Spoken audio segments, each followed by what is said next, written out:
Welcome back. We're here at the New Hampshire League of Craftsmen's flagship store in Concord, New Hampshire. And joining me now is one of the League's artists, Paulette Werger. Welcome, Paulette. Hi. Thank you for joining us. Thank you for having me. Tell us a little bit about your work.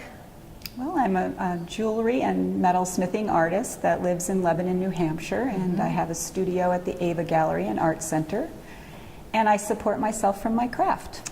That's not something every artist can say. That is really wonderful. Now, you have the nice distinction this year of working collaboratively with a friend of yours to do the annual ornament for the League. Yes, we were chosen for the 2014 League Ornament Award, and Christine Lane and myself are doing the production of a pewter cast ornament with fabricated elements. So, and Very, it's a very birch pretty. tree leaf kind of design. It's very New Hampshire. I find that the League's ornament always really looks like it's something that came out of New Hampshire, which makes it a wonderful gift. We worked hard on the design of that.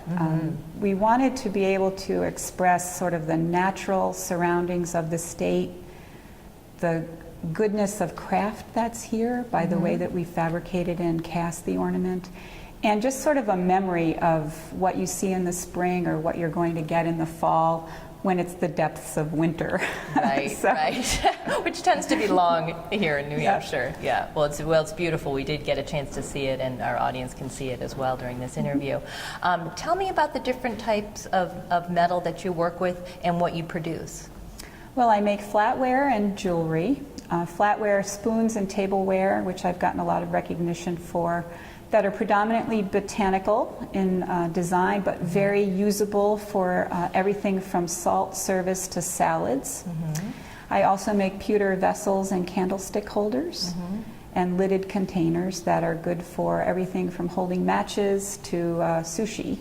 Okay. And then jewelry, which I have quite a few different bodies of work of, one of which I'm wearing is a collaboration with Christine Lane, and we've been working on the ornament, but then wanted to also launch a body of work that's equally made by the both of us.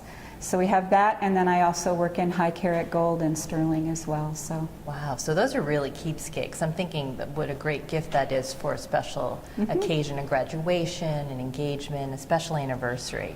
yeah, and the nice thing about being a jeweler, when you do shows for a living or you support yourself through gallery sales, is you get to know your client base and they become your friends, as well as supporting your career, and you get to know their children and their grandchildren, and then little pieces of you adorn them along the way. So it's a sort of a multi-generational focus that you have on where your craft ends up living. Yeah. Do you find that you do a lot of particular work, specifically for I do. clients? I make wedding bands and engagement rings. Oh, nice.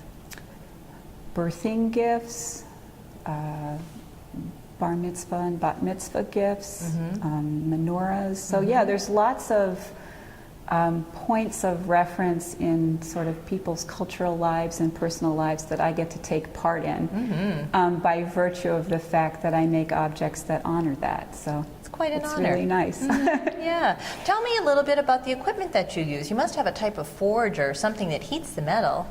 I do. I have a few different kinds of torches. One that is oxygen bearing and the other two are acetylene. Predominantly, most of my work is fabricated, so I end up using traditional hand tools that have been around since the Renaissance. And I sit at a bench and work every day with my hands.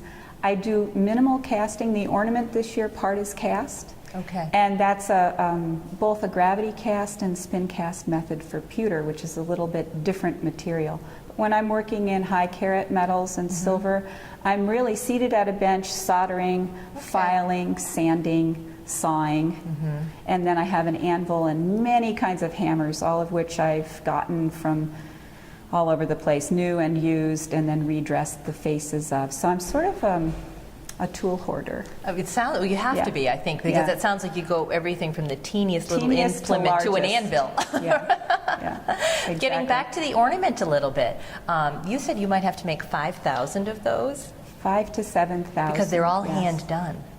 Yes, they're partially, they're designed in a manner that there's a handmade component, and to do 5,000 all by hand, Yeah. we're using, the branch part is a cast part. Okay.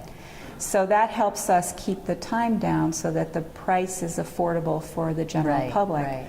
And the fact that we have 2 pairs of hands is actually, the collaboration part is what I like the best, because Christine and I work as a good team. We shared a studio in Portsmouth for 8 years, and now she and I both live in the Upper Valley, about a half hour apart from each other. So we have a division of labor, and we're able to share the production equally. The Ornament project is a very lovely honor and opportunity to be able to have an object that's made and supported by the League. And I think that I would encourage younger people and people that are coming into the League to consider submitting designs for it, because it teaches you good bookkeeping, turnaround times, collaboration with all of the managers that are at all of the galleries. They have input in your design, and they tell you whether they think it will sell or not.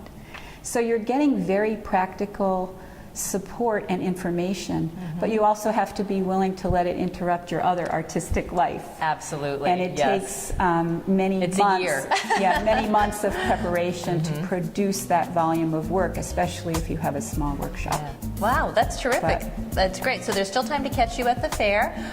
We've got your website right on the screen, so people can go right there. And of course, all the League stores, or many of them, carry your work as well if our audience wants to check it out more. I'm in tent 4 in booth 442, and I'm looking forward to seeing new people and also my regulars as well. So I Great. look forward to participating in all aspects of the fair. Well, thanks for your time. Thank you. Take care, Paulette.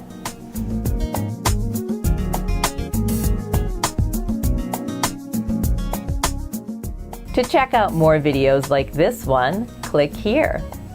And to find our YCN news, click here. You can find out more information about our guest today and find a link to the full show in the description below. With new videos every week, be sure you subscribe to our channel and keep up with everything that's going on in the Kearsarge region. Thanks for watching the Kearsarge Chronicle.